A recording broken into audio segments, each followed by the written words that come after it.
Memupus perlawanan Gufron.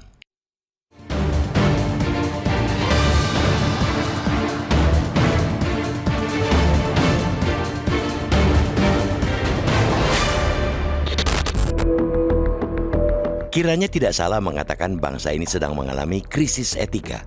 Contoh buruk soal etika berkali-kali dipertontonkan justru oleh para elit dan pemegang jabatan tinggi di negeri ini. Komisi Pemberantasan Korupsi atau KPK yang secara institusi dipercaya punya kredibilitas dan integritas tinggi pun nyatanya tidak kebal dari virus pengabaian etika ini. Pekan lalu, Wakil Ketua KPK Nurul Gufron memperlihatkan lagi dengan sangat gamblang contoh buruk itu. Awalnya, dia diduga melanggar etik dalam proses mutasi pegawai di Kementerian Pertanian atau Kementan. Perkara itu kemudian ditangani Dewan Pengawas atau Dewas KPK. Namun apa yang terjadi? Ketika Dewas KPK memanggil Gufron untuk persidangan kasus tersebut, ia malah sengaja mangkir. Gufron berdalih proses etiknya di Dewas KPK terkait dugaan penyalahgunaan wewenang di Kementan seharusnya tidak dilanjutkan karena sudah kadaluarsa.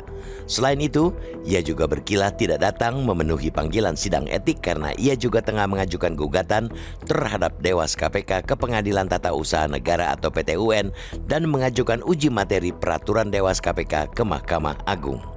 Orang yang diduga melanggar etik kemudian sengaja mangkir dari panggilan sidang etik, bukankah itu membuat pengabaian etiknya menjadi berganda?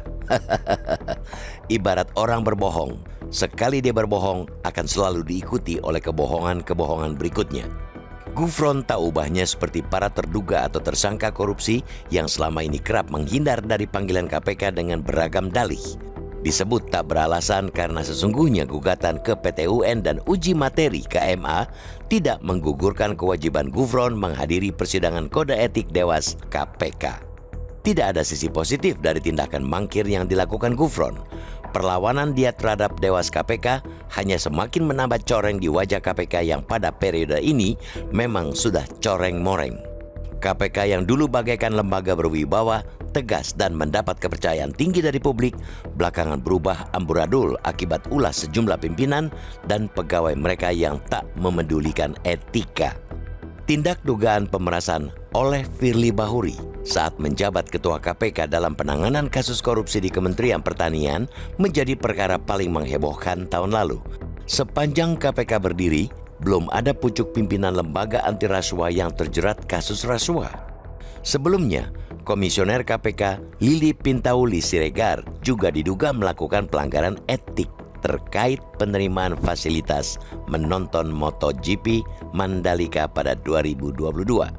Namun Lili mundur sebagai pimpinan KPK tepat di hari sidang putusan etik yang digelar Dewas pada Juli 2022.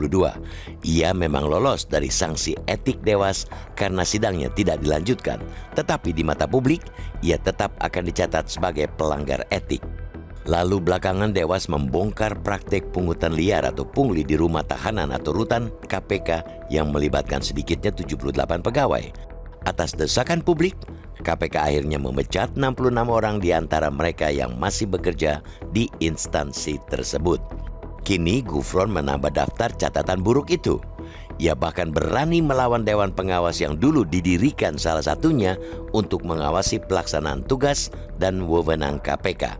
Keberanian Gufron salah alamat, karena yang seharusnya ia lawan dengan gagah berani ialah para penjahat dan pencuri uang rakyat alias koruptor. Pada akhirnya, KPK sebagai institusilah yang mestinya menanggung beban.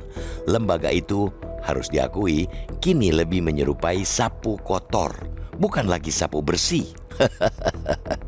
Ketiadaan keteladanan dari pemimpin membuat lembaga anti rasuah itu menjadi lemah. KPK butuh pemimpin yang memiliki standar integritas tinggi, bukan pemimpin yang gampang melakukan pelanggaran. Karena itu, perlu kiranya publik mendukung langkah-langkah yang dilakukan Dewas KPK untuk membersihkan lembaga tersebut. Setidaknya coreng-moreng di muka KPK harus disingkirkan dulu sebelum melakukan pembenahan-pembenahan selanjutnya. Dalam perkara Gufron, kita perlu mendorong Dewas tidak gentar dengan berbagai gertakan dan alasan. Peradilan itu sudah menjadi sorotan publik dan perlu diputus dengan cepat.